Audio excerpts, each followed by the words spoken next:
Dutanye filime yacu ni igice cya kabiri, twasize igice cya mbere wa mugore wari warataye urugo agarutse mu rugo, ariko mu by'ukuri ntabwo azanywe n'ubuhoro, ahubwo yageze aha ngaha ahita ahereza igipapuro umugabo cy'ibintu ngo yifuza kugira ngo batandukane mu mahoro, arangije ati kandi ngiye gufata imyenda yanjye hanyuma nigendere. Umugabo arumirwa barakwereka, ariko umugore ntabwo azi neza ko uyu mugabo nawe afite undi mugore aha muri iyi nzu. Amaze kumuha igipapuro yafashe inzira aragenda, ageze mu cyumba umugore icyo yakoze yafashe icyitwa icye cyose, imyenda, inkweto, atangira kuzinga, atangira kubibika. Agitangira kubika ibintu ariko umugabo agize gutya arinjira asanga umugore koko bya bintu byose ari kugenda abipakira. Umugabo yarumiwe, yari azi ko wenda umugore yaba amugarukiye cyangwa se ko adakomeje, ariko umugore yari akomeje. Yamaze mu by'ukuri kuraruka, yamaze gufata umwanzuro wo kuva muri iyi nzu akagenda akajya kubana na wa mugabo wundi bari kumwe. Umugabo yaramwitegereje abura ikintu amubwira kubera ko nta kintu bapfuye mu by'ukuri. Umugabo nta kosa yamukoreye, ni kwa kundi umuntu gusa aba atanyurwa akavuga ati reka njye n'ahandi. Umugore rero yahisemo kujya ku muntu umunyura. Umugabo ageze aha ngaha yabajije umugore atari ko mu by'ukuri ni iki cyakujyanye? Umugore ati reka mubwire rero rwose ubuzima ni ubwanjye, wimbaza byinshi, njye mfite amahitamo yanjye, nasanze uwo nkunda rero nyine ndeka ngende. Umugabo ati koko nta n'ubwo wambwira n'akantu na gatoya nakoze kakubabaje katumye ugenda gutyo? Ati wambabariye? Ariko umugore nta kintu yasubije, bisa naho umugore yabanye n'umugabo atamukunze neza. Ariyo mpamvu burya ni byiza kubana n'umuntu ukunda cyane cyangwa se ukarambagiza umuntu ukunda cyane, kuko iyo mubanye mudakundanye neza usanga iyo mumaranye igihe runaka mutandukana, cyane cyane nk'iyo haje utuntu utagenda neza rwose muratandukana. Umugore nta kintu yavuze, yarakomeje apanga n'ubundi ibintu bye byose nk'umuntu rwose witeguye kugenda. Umugabo yakomeje kumwitegereza. Umugore ariko twabonye ko uriya mugabo asa n'utamukunda neza, kuko yatangiye guhamagara umugore we ariko umugore ntamufate. Umugore nakubwiye ngo ntago azi ko muri iyi nzu harimo undi mugore, ari mu kindi cyumba. Ni inzu nini cyane rwose, ntabwo ari za zindi usanga zifite icyumba kimwe cyangwa se bibiri, oya ni inzu y'itaje. Yakomeje kuzinga, amaze kuzinga afata ivarisi ye atangira kwerekeza ku muryango kugira ngo asohoke. Nta kintu na kimwe asize aha ngaha, ahaye urupapuro umugabo kugira ngo batandukane mu mahoro, bisa n'aho babanye badasezeranye, nta n'umwana bari bafitanye. Umugore agiye gusohoka ariko wa mukozi wo mu rugo yaje aha ngaha atangira kumwegera. Umugore yarahindukiye abona umukozi mu by'ukuri arababaye cyane, yazamuye akaboko kugira ngo amusezere. Uyu mukozi yumvikanaga na nyirabuja. Nyirabuja yaje aha ngaha kugira ngo amuvugishe. Ati bite se? Ati ko mbona ubabaye cyane? Ndetse rwose kuva wagenda ntago ndamera neza, ntago databuja anyitaho neza nk'uko wanyitagaho. Ariko se mabuja ubundi koko wagiye gute? Ubundi wazigarukiye? Umukozi arahangaha. Umugore tuzi n'ikindi, ntabwo nagaruka rwose uzihangana. Uyu mugabo ntago twahuje, uyu mugabo ntago ankunda, uyu mugabo arantoteza, uyu mugabo ntago ama umwanya, rero nahisemo kwigendera, ntazicwa n'umutima. Atari ko ntuzagire ubwoba, nzajya mbasura kandi nawe ujye umpamagara tuganire. Umugore yakundaga umukozi, umukozi akunda umugore. Ati kandi rwose nawe ujye wicunga, ujye ukora akazi neza hanyuma urebe ko wazatera imbere ukaba umuntu w'umugabo. Ati ujye ubika udufaranga wohereze mu cyaro, ugende ugura utuntu nk'inka, ugura amatungo magufiya, hanyuma uzagenda utera imbere buhoro buhoro. Arangije mu by'ukuri yagize gutya aramuhobera.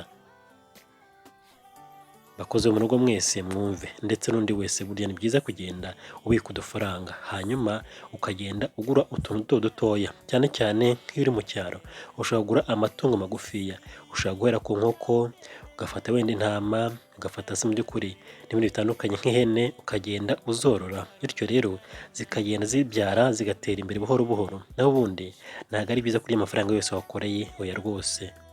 arangije kumugira inama n'umugore yafashe inzira n'ubundi arerekeza, ibintu byose arabitwaye, yiyemeje kutazagaruka muri iyi nzu habe na rimwe. Tuvuye aho ngaho ariko twagarutse ahangaha, wa mukobwa cyangwa se wa mugore bagonze yari mu cyumba nawe atekereza, nawe aribaza mu by'ukuri aho ubuzima bwe bwerekeza, ntago arafata umwanzuro neza wo kuguma ahangaha cyangwa se gusubira ku mugabo we. Akiri aho ngaho ariko umugabo ageze gutya arinjira asanga undi yari ari kuri telefone. Umukobwa ati se biti ko numvaga uvugana n'umuntu, ni ibiki ko mbona utameze neza, se byagenze gute? Umugabo yinjiye ahangaha ameze nk'umuntu uri kwitsa imitima, nk'umuntu ufite ikibazo. Aravuga ati yewe rwose mfite ikibazo gikomeye cyane, ntabwo nzi niba uzaguma ahangaha cyangwa se niba uzagenda, nta kintu urambwira, tumaze kuba inshuti rwose, njye maze gukunda, ariko rero mbona ntazi mu by'ukuri imyanzuro yawe. Umugore ari ahangaha yahise areba ku ruhande, hatari koze kubera iki umbajije icyo kibazo, ntubona ko ndi ahangaha, ariko nyine wibuka ko mfite n'umugabo, nakabaye nguma ahangaha ariko mfite umugabo, ubundi se wowe ntiwambwiye ngo ufite undi mugore? Umugabo yaracecetse, yanze kubwira uyu nguyu ko umugore we avuye ahangaha gufata ibintu byose kugira ngo wenda adakeka ibindi, kuko ntabwo yamubonye cyangwa se ngo aze kumusuhuza. Umugabo yaravuze ati njyewe nibyo narashatse, ariko ntabwo nahiriwe n'urushako, nakunze umugore utarankunze, yansize ahangaha aragenda, rero nuba mu by'ukuri unkundiye waguma ahangaha tukibanira tugakora ubukwe hanyuma tukabyara. Umukobwa ntabwo yabyakiriye neza, ntabwo arafata decision ya nyuma. Umugabo ati mu by'ukuri njyewe iminsi tumaranye amezi yose nabonye uri imfura, natangiye gukunda cyane, natangiye kwiyumvamo, yewe no kurusha umugore wanjye wa mbere, rero ubishatse nagufasha buri kimwe, hakuvuza n'ibyo ugakira, ariko ukambera n'umugore. Umukobwa ati ngwino hano nkubwire, ati gera hino. Umugabo bisa naho yari afite agahinda gakomeye cyane, atinya ko uyu mukobwa yazigendera akamusiga ahangaha kandi n'umugore nawe agiye. Undi yaje ahangaha ahobera umukobwa, umukobwa aramuturisha ati hangane, ati rwose humura, ndi hano wigira ikibazo. Filime yacu itangiye inakomeza. Ku wundi munsi barasohotse bajya hanze imbere y'inyubako, baricara batangira kwiganirira nk'abantu babana kandi bakundana. Umugabo ni umukire cyane, inyubako niyo ni etaje rwose, ariko burya amafaranga yose wagira ntabwo wagura urukundo, kuko umugabo ntabwo byamuhiriye. Umugore yarashyize aragenda amuta mu nzu, asanga undi mugabo utari umukire cyane. Ibi rero ntimukabyibeshyeho, abantu bafite amafaranga hari igihe utekereza ko umuntu wese agukunda cyangwa se wabona uwo wifuza wese, oya burya wagura umubiri w'umuntu ariko ntabwo wagura umutima. Umukobwa atereka nkubwire, muri iyi minsi maze ahangaha ndishimye cyane, ati ahantu twicaye n'ubwa mbere nahicara, ahantu hatuje gutya, hari akayaga, hameze gutya, ati mu by'ukuri ubaho neza cyane, ati kandi nabonye nawe uri umugabo mwiza nta kibazo, ati ariko se umugore wawe koko yajyanywe n'iki? Umugabo yatangiye guseka, aterega urumva nyine umugore wanjye ubwo ntabwo yashimye, kubera ko wenda ndi umugabo utari mwiza udashamaje, wenda yabonye undi mugabo ushamaje, kubera ko ntacyo yabuze ahangaha, ntabwo yaburaye, ntabwo yabwiriwe. Tuvuye aho ngaho twagarutse ku rundi ruhande, wa mugore amaze gusezera uyu mugabo yagarutse ahangaha kwa mugabo wundi. Aha hari mu gihe cya nijoro, atangiye kugenda akora ku mugabo kugira ngo arebe ko umugabo yakicura, hanyuma bakubaka urugo cyangwa se bakagenda nyine baganira ikiganiro cy'abakuze. Ariko umugabo ntabwo abishaka, yatangiye kumwiyama, yewe kabaye umugabo agira gutya arabyuka, ati ariko se koko wandetse nkisinzirira ko numva naniwe cyane, ati ubu ngubu urabona amasaha yose nakoze ku manywa, naryamye nabi cyane, ntabwo ndasinzira, none utangira kunkorakora koko, ati wakihanganye. Umugore ati ariko ni ibiki ko mbona uri kugenda uhinduka, ko mbona utanshaka, ko mbona wagira ngo ntabwo unyitayeho, ni ibiki? Wambwije ukuri koko, ko wambwiye ko nkunda nanjye ngukunda, nkaba mbona uri kugenda usa n'umuntu unjya kure mu bitekerezo. Umugabo ati rwose njyewe ndagukunda, ariko ukuntu witwara ntabwo mbikunda, nk'ejo bundi waragiye uratinda, ntabwo mu by'ukuri umfata nk'umugabo, ntabwo unyubaha, ntabwo ukora amasuku neza, mbese mbona ntazi ukuntu witwara, rero ndeka gatoya nduhuke. Umugabo yatangiye guhaga uyu mugore, arangije ni umugabo ati mu by'ukuri nushaka rega uzanigendere. Yavuye aho ngaho amusiga mu cyumba ajya kwiryamira muri salo. Murebe umugabo mu by'ukuri atangiye gutekereza umugore wa mbere, aramugereranya n'uyu nguyu agasanga wa mugore wa mbere niwe mwiza, niwe wari umukwiriye. Uyu mugore nawe yataye umugabo we, asanga uyu nguyu w'umusore azi ko ari we umukunda, ariko atangiye kumwihinduka ku buryo bukomeye cyane. Uyu mugabo yabanye n'uyu mugore yifuza ko uyu mugore yazana amafaranga cyangwa se agakora divorce akazana amafaranga, ariko uyu mugore ntabwo yabanye n'uriya mugabo basezeranye, nta nubwo babyaranye, nta mafaranga rero amugomba habe na makeya. Ibyo byose rero byatumye uriya mugabo atangira kuzinukwa uyu mugore kuko nta kintu yazanye. Ubushize agenda yaragiye azana imyenda gusa, habe no kuzana inote y'igihumbi. Bagore mujye mureba, aya ni amasomo. Ushobora guta umugabo wawe ugukunda, ukavuga ngo mbonye umugabo w'umusore mwiza w'ibogari, ariko ugasanga wa wundi ntagukunda habe namba, ahubwo arifuza ko uzana amafaranga kugira ngo agende ayakurya. Mujye mushishoza rero muri ubuzima ni ukugira amakenga. Filime yacu irakomeje, tuvuye aho ngaho twagarutse aha ngaha. Wa mugabo yarabyutse aza aha ngaha mu gikoni, ariko afite ibitekerezo byinshi. N'ubu ntabwo yibaza ikintu cyajyanye umugore we, bityo rero aratekereza ko n'uyu nguyu uri aha ngaha ashobora kugenda. Hari igihe umuntu agira ibibazo akishinja amakosa menshi, akavuga ati ahari ni njyewe mubi cyangwa se ni abandi babi, ku buryo umuntu usanga atangiye no kwiyanga mu buryo bumwe cyangwa se ubundi. Wa mugore amusanze aha ngaha, atetse ko wabyutse ukaza aha ngaha. Umugabo ati yewe ntabwo nasinziriye neza, naraye ntekereza ibintu byinshi cyane, ndabyuka numva mfashwe n'ikiniga, ngira agahinda kenshi. Umugore ari aha ngaha yakomeje kwitegereza umugabo, atese agahinda k'iki? Kejo twaganiriye neza tugasoza neza, byagenze gute mu ijoro?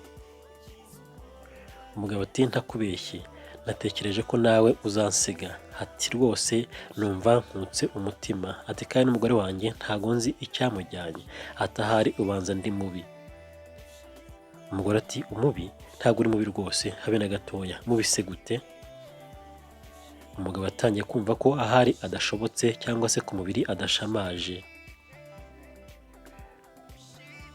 Umugore ati ntabwo uri mubi habe na gatoya, haba ku mubiri cyangwa se ku mutima, uri umuntu mwiza cyane, ahubwo buriya nyine umugore wawe ntabwo mwahuje, ntabwo agukunze, bibaho cyane mu buzima. Umugabo ari aha ngaha, umugore ari aha ngaha. Ese birarangira gute? Birasoza gute? Komeza urebe filime uragenda usobanukirwa akantu ko kandi, nkwibutsa ko uri kumwe nanjye Papa Romantic nk'ibisanzwe. Tuvuye aho ngaho twagarutse aha ngaha. Kumbi ibyo bari kugenda baganira byose uyu mugabo ndetse n'umugore, wa mukozi ari mu kindi cyumba ari kugenda abumviriza. Wibuke neza uyu mukozi yakundaga uriya mugore wagiye, ntabwo yigeze akunda uyu mugore urimo aha ngaha. Bisa naho rero ibintu byose bizabera aha ngaha. Azashyira amakuru uriya mugore, akaba wenda yagira icyakoza mu buryo bwo guhemuka cyangwa se mu buryo bwo kwihorera kuri uyu mugabo, kuko yamwimye amafaranga, ntacyo na kimwe yamuhaye usibye imyenda gusa. Tugaruka aha ngaha. Mu by'ukuri wa mukobwa amaze kuganira n'umugabo, nawe yaje aha ngaha, ntabwo arafata umwanzuro w'icyo yakora, ntabwo arakira neza, ntabwo aremera niba mu by'ukuri azaguma aha ngaha akabana n'umugabo cyangwa se azasubira ku mugabo we, cyane cyane ko nta kintu cy'urukundo kiri hagati yabo usibye kuganira, nta gutacinga, nta gusomana, nta gukora imibonano mpuzabitsina, mbese babanye gutyo. Uriya mugabo nawe ntabwo akunda guhubukira abagore kuko afite igikomere. Bibaniye rero nk'abantu bavukana cyangwa se nk'abantu b'inshuti zisanzwe. Yageze ahangaha n'umukobwa afata ya nkoni agenderaho ajya kwiyegeka ahangaha impande y'igitanda. Umugabo yamuhaye icyumba cye, nawe yafashe icyumba cye. Rwose ntabwo ajya amusagarira. Mujye mureba, aya nayo ni amasomo. Ni abagabo bake bakihangana kubana n'umugore mu nzu nta gukora imibonano mpuzabitsina, yewe nta no kuryamana nawe mu cyumba kimwe. Oya rwose, uyu mugabo rero yari umugabo w'imfura cyane w'igitangaza. Umugore ageze ahangaha yafashe telefone atangira kurebamo, atangira kwiyumvira. Umugabo yatangiye kumuhamagara amusaba imbabazi, yewe yandika n'utumesaje dutandukanye. Ese uyu mugore azasubira ku mugabo we cyangwa se azaguma ahangaha? Ku rundi ruhande twabonye ko umugabo w'uyu mugore atangiye guhaga wa mugore yazanye, yewe atangiye no gushaka kumwirukana. Ntabwo amukunda, yarazi ko azanye udufaranga dufatika, ariko yasanze ibyo azanye ari imyenda gusa. Undi rero ntago mu by'ukuri yabyihanganira. Burya ibitarimo urukundo ntago bishoboka. Yafashe agatelefone n'umugore atangira kugenda areba amamesaje, asoma za mesaje umugabo yamwandikiye. Mesaje zirimo kwinginga, mesaje zirimo gusaba imbabazi, zimusaba kugaruka mu rugo. Ariko yakomeje gutekereza nk'umuntu mukuru, aravuga ati se umugabo wanciye inyuma kuriya nkagenda ntanankurikire, ubu koko arankunda? Wibuke neza ni umwana w'imfubyi, nta kirengera afite, nta kivurira, nta muryango, nta ki. Rero ntafite ho kujya usibye gushaka umuntu umukunze bya nyabyo kandi uzamuha umutekano kuri iyi si. Burya iyo uri umukobwa bigusaba gutekereza cyane kugira ngo uzahitemo umuntu muzabana. Iyo uhubutse birangira nabi, birangira wicuza. Ikindi kandi ntuzahitemo umuntu ugendeye ku marangamutima, wenda ngo yambara neza gusa, afite amafaranga menshi gusa, ngo yambwiye amagambo meza gusa. Oya, ujye urenga ibyo ngibyo, ujye imbere muri roho ye, urebe uko umuntu ateye, urebe niba muzabana, urebe niba ari imfura, urebe niba agira impuhwe, urebe niba ashyira mu gaciro, urebe niba afite ubumuntu muri we. Nurangiza kureba ibyo byose uzahitemo witonze, hanyuma uhitemo umuzabana ibihe byose. Tuvuye mu cyumba twagarutse ahangaha, wa mugabo ari kugenda afata ifunguro ariko ari kumwe n'umukozi. Ku ruhande wa mugore yagize gutya, nawe afata imyenda ye yose atangira gusohoka. Umugabo yarahindukiye abona wa mugore afashe imyenda ye yose, ahita agwa mu kantu. Umugore atangiye gusezera, wa mukozi yariruhukije atangira guseka.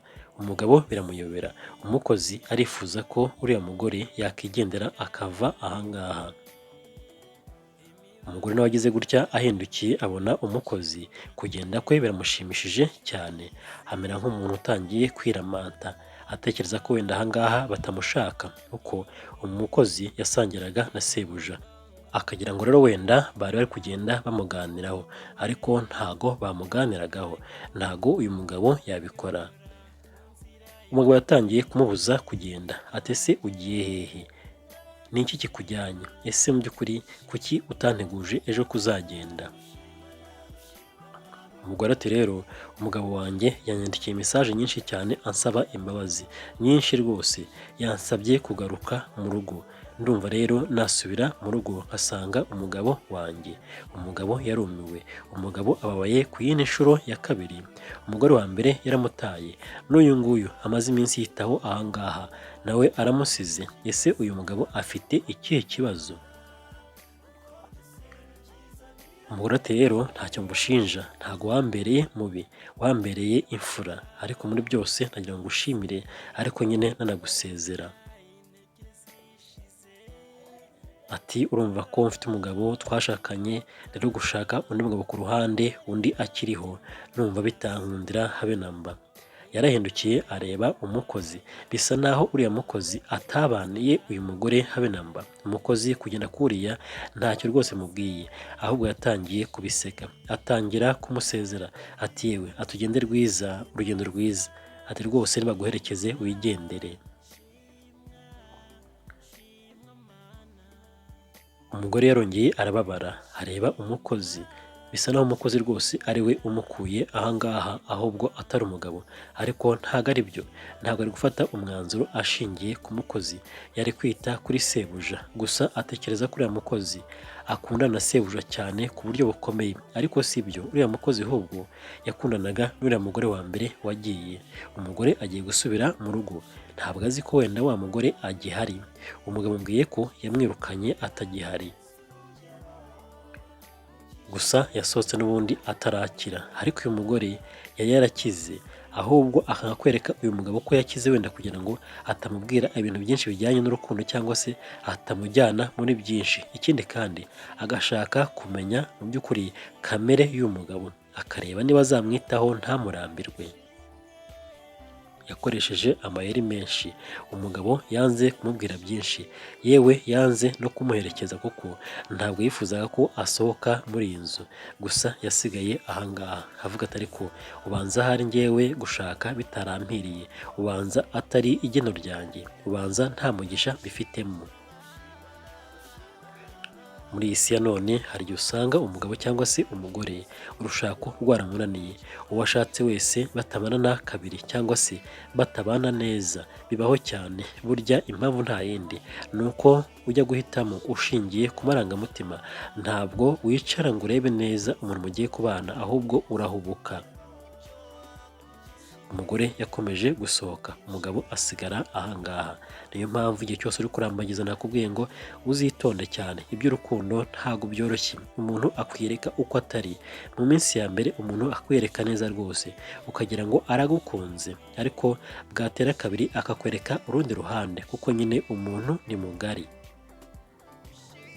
Umugabo yarababaye cyane, atangira kwibaza ibibazo igihumbi adafitiye ibisubizo bijyanye n'urukundo, bijyanye n'urushako. Ese umugabo azaba uwande? Ese azashaka undi mugore? Ese azagarura umugore wa mbere cyangwa se azemera yibereho gutya nk'umusiribateri? Ariko nta mwana afite kandi yifuza umwana, kandi ni umugabo ukuze, afite byose, amafaranga arayafite, Imana amuhaye umugisha, arakira, ariko ibijyanye n'urushako, ibijyanye n'umwana ntago arabigeraho. Ku isi ngo ntawubona byose, kandi ikindi ntukifuze ukundi abayeho. Hari igihe uvuga uti uriya muntu afite amafaranga menshi, yarakize, aranezerewe, ariko uribeshya cyane. Buri wese aba afite intambara arwana, buri wese aba afite umusaraba we, ahubwo ibyiza kuri iyi si ni ukunyurwa n'ukuri. Umugabo yabitekerejeho neza, abona umukobwa ararenze, atangira gusohoka kugira ngo amwirukankaho wenda abe yamugarura. Umukozi asigara ari kwirira rwose, nta na kimwe mubwiye, ahubwo yishimiye ko uriya mugore asohotse muri iyi nzu akagenda. Umugabo yageze ahangaha hanze, ariko yari yakererewe cyane. Umugore yari yamaze gufata imodoka yagiye, yararanganyije amaso ngo arebe aho umugore arengeye, ariko ntabwo yamubonye. Tuva aho ngaho hari mu gitondo kimwe umunsi umwe, wa mukozi yaramanutse aza ahangaha, hari uwo yaje gufungurira. Yafunguye umuryango yitonze, kumbi ni wa mugore wari warataye urugo. Wa mugore, wa mugabo yagiye aramwirukana, afata ibintu bye, hanyuma yemeza kugaruka ahangaha. Umukozi amubonye arishimye cyane, aravuga ati mabuja urakaza neza, ni karibu cyane mu rugo. Uyu mukozi wagira ngo hari amabanga menshi afitanye n'uyu mugore, kuko urwo amukunda ntabwo rusanzwe. Uburyo rwose amwitaho, uburyo yanze uriya mugore wa mbere, nabyo ntabwo bisanzwe. Wagira ngo hari ibintu bitandukanye yagiye akorana n'uyu mugore. Ati mabuja reka ngufashe, wikirushya, reka ngutwaze. Umugore agarutse ahangaha, ariko umugabo ntago abizi, ntago babiganiriyeho ngo amuteguze, ntago yamusabye imbabazi, ahubwo arifashe gusa aragaruka, kubera ko aho yagiye byamunaniye.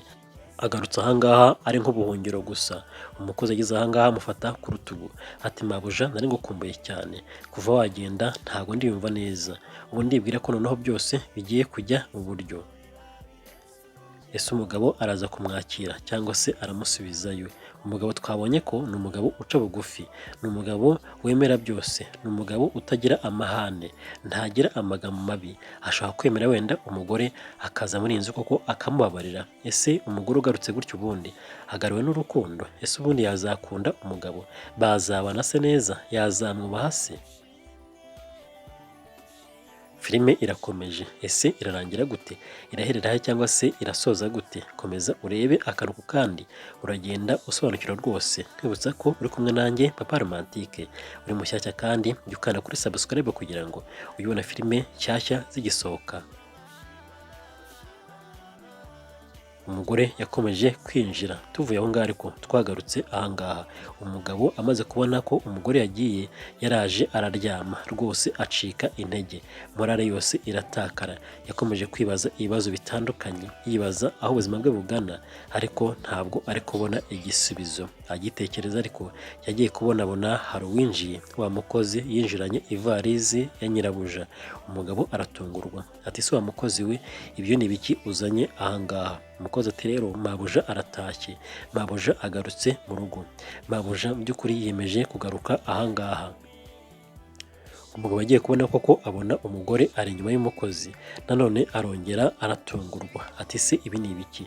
Ati umugore se agarutse gute kandi ataranteguje? Umugore ariko yaje yaciye bugufi cyane, yaje yakonje, ariko ntago wamenya se niba ku mutima nabwo ari guca bugufi cyangwa se ari ukubura uko agira. Umugabo ati wa mugore we, ni ibiki? Ugarutse gute? Ko wansezeye ukagenda, ni iki kikugaruye ahangaha? Umugore ati yewe ni ukuri ndasaba imbabazi pe. Umugabo ati ntago mbishaka, ntago nshaka ko ugaruka ahangaha, ntago nshaka kubana nawe, ntago nshaka ko rwose waguma mu buzima bwanjye. Umugore ati yewe reka nkubwire, habaye kutamenya, habaye gushukwa, habaye guhubuka, habaye mbese gufata imyanzuro idahwitse. Naraguhemukiye, narakubabaje, nakoze amakosa, ariko nanone nyine usabye imbabazi arazihabwa. Ati hari umugabo wanshukashukaga buri munsi, aranshuka cyane, angendaho, anyirukankaho. Umugabo ati ceceka, urabeshya, uri umuntu mukuru, ni gute umuntu yagushuka ukava mu rugo ntagututse, tutashwanye, utaburaye, utabwiriwe, utabuze imyambaro, ukifata gusa ukagenda? Ibyo uri kuva byose urabeshya. Umugore ati ni ukuri kw'Imana ndagapfa iki gihe ntago mbeshya. Ati niba unabishaka njyewe ndaherere kuri Bibiliya cyangwa se nyisimbuke, ibyo mvuga byose ni ukuri. Umugabo yaranshutse anyirukankaho iminsi myinshi cyane, birangira rero imbaraga zanjye zicitse, nkora amakosa kuva ahangaha, ariko ndakwinginze nciye bugufi mfukamye, mbabarira pe. Umugore yaramanutse arapfukama nk'umuntu ufite umutima umenetse, ariko umugabo n'ubu ngubu ntago arabyumva, ntago mu by'ukuri aramwumva ko agaruwe n'ineza. Kandi koko uyu mugore ntabwo agarutse kubera ko akunda umugabo, oya, ahubwo aho yagiye byanze, bamwirukanye, uwo yirukankiraga ntabwo yamukundaga. Aya ni amasomo akomeye cyane cyane ku batarashaka. Burya ngo ubona ishitamba ugata n'urwari wambaye. Ikindi kandi baravuga ngo wirukana rimwe na rimwe nyine uguguna igufa ukazana uri mirabunguri. Uwo mubana rimwe na rimwe harayivuga uti uyu nguyu ni mubi cyane, uyu nguyu ntago mwishimiye, uyu nguyu nta nkunda, uyu nguyu afite imico itari myiza. Ukavuga uti reka dutandukane nishakire undi. Ariko hari igihe uwo ushatse we aza akubye inshuro 5 ububi, arengeje nyine wa wundi mubana. Niyo mpamvu burya ugomba kwitonda cyane igihe cyose ugiye gufata imyanzuro yo gutandukana n'uwo mwashaka cyangwa se kwinjira mu rukundo ku nshuro ya mbere. Tuvuye aho twagarutse ahangaha, wa mugore yasanze umugabo we ahangaha. Umugabo yaraje kumwakira.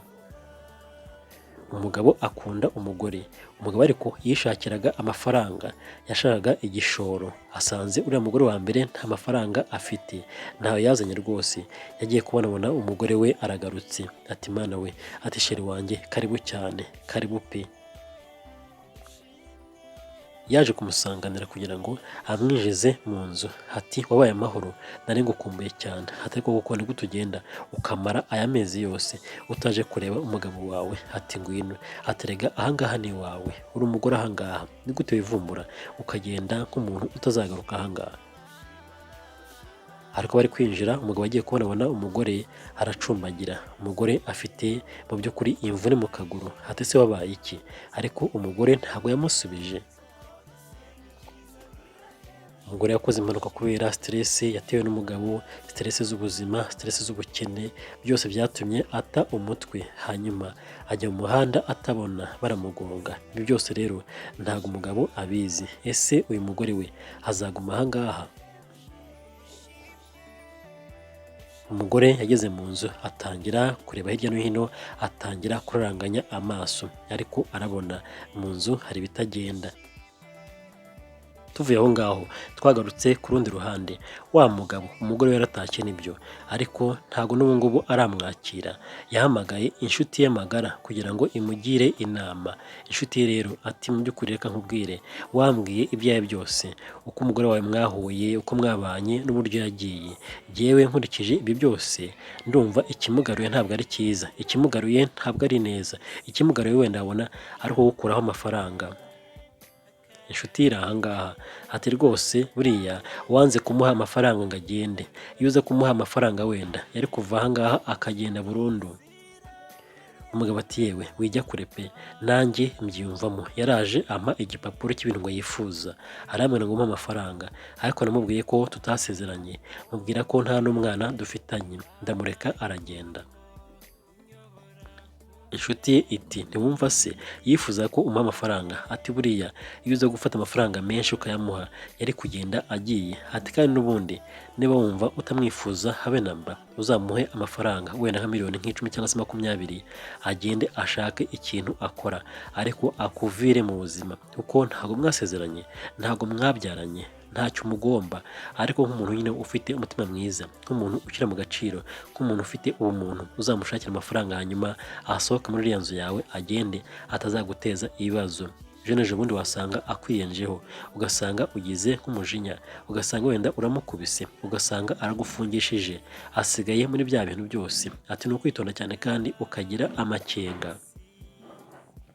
Umushuti w'aha ngaha yakomeje kugenda amugira inama. Burya ni byiza kugira inshuti wizeye, ni byiza kugira umuntu ugisha inama, ariko si buri wese uzakugira inama nziza. Niyo mpamvu bisaba kwitonda cyane mbere yo kugisha umuntu inama. Umugore ari aha ngaha yagarutse mu nzu, ariko umugabo n'ubundi ntamushaka, ameze nk'umuntu wamwirukanye. Yaje aha ngaha afite isoni nyinshi, afite ikimwaro, aribaza ibyo yakoze. Yavuye mu nzu nta muntu umwirukanye, aragenda. Aho agiye n'ahasanga ntabwo bamukunze, none ari hagati nk'ururimi. Tugaruka aha ngaha, umugabo rero yaje kumubwiza ukuri. Wibuke neza umugabo avuye kugisha inama inshuti ye. Ati reka nkubwize ukuri uyu munsi, njyewe ntabwo nifuza kubana nawe, kuko twabanye ngukunda, urabizi, ntacyo ntakoze, ntacyo ntaguhaye, ariko nasanze umutima wawe utanyurwa. Ati rero ndifuza ko nagushakira amafaranga makeya, hanyuma ukayafata ukigendera, ukajya gutangira ubuzima. Nuko nabyanzuye, naho ubundi k'umugore wanjye ntago rwose birimo, ntago nazongera kukugirira irari, ntago nazongera gukunda nka mbere, kuko waragiye umara amezi yose ntazi iyo uri, bivuze ngo wari uri kumwe n'abandi bagabo. Ubwo rero umutima wawe n'ubundi warahindutse. Umugore yacitse intege, yumva umutwe uramuriye, yumva umugongo uracitse, aravuga ati Imana yanjye, ijuru ringuyeho. Niyo mpamvu mu buzima mujye mwirinda cyane gufata decision mbi. Ikindi kandi mujye mwirinda kugenda mugereranya ubuzima bwanyu n'ubw'abandi. Ikindi kandi mwige kunyurwa nuko mubayeho. Uyu mugore ntabwo yanyuzwe, yumvaga ko umugabo atamukunze neza, yifuza undi umukunda bya nyabyo, ariko aho yagiye yasanze ahubwo nta n'umwe umwitayeho, bifuzaga amafaranga ye. Tuvuye muri uriya muryango twagarutse aha ngaha. Umugore yaratashye agaruka mu rugo, ariko aracyafite ibitekerezo byinshi cyane, aracyafite gushidikanya kuri uyu mugabo agarutseho, aracyafite gutekereza kuri wa mugabo wamwitayeho mbere. Umugabo yagize gutya avuye mu kazi, aza gusuhuza umugore. Ati sheri, ko mbona kuva wagera aha ngaha utaravuga, ntabwo urishima? Ariko umugore ati yewe, ati ndeka, ntabwo meze neza. Umugabo ati se ni ukubera iki ko nagusabye imbabazi? Rwose mbabarira, nakoze amakosa nibyo, ariko nyine ni amakosa ya kimuntu, buri wese yayagwamo, ndagukunda cyane pe. Umugore ntabwo yifuza kuvuga amagambo menshi ariko aratekereza aho avuye, akabona ahangaha aje, agatekereza uburyo uriya mugabo yamwitayeho amezi yose nta no kumusambanya yewe nta no kubigerageza, akavuga ati uriya mugabo ashobora kuba ari imfura cyane. Umugore atangiye kugenda avugisha umugabo kera kabaye ati yewe reka nkubwire ati rero ndatekereza nkasanga umutima wanjye ahari ntago rwose wahuje n'uwawe, ati kubera ko ukuntu wanciye inyuma unshukashuka ndabona n'ubundi ku nshuro ya kabiri wazabikora, ati nubaguma ahangaha numva bitakindimo neza. Umugabo ati se urifuza kujya hehe? Aha ni iwawe ni ukuri ndakwinginze ihangane nzahinduka nkubere uwo utamenye mbere. Ati narashutswe ngwa mu bishuko, uriya mugore n'ubundi yagendaga anshuka ampamagara kuri telefone, ni umugore w'umukire anyizeza ibitangaza ambwira ngo azampa amafaranga niyo yanshutse ariko ubundi ndagukunda. Umugore yanze kubyemera neza, umugabo nawe arahangaha, umugabo yirukanye umugore yambwiye ati rwose unyake amafaranga yose wifuza ariko uyafate ugende umvire mu buzima.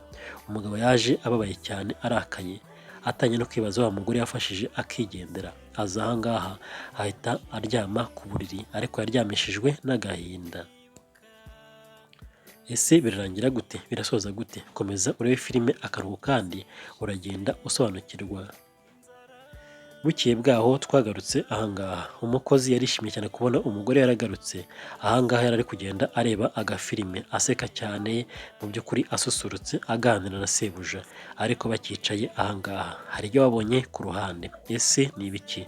Bahindukiriye rimwe baratungurwa cyane.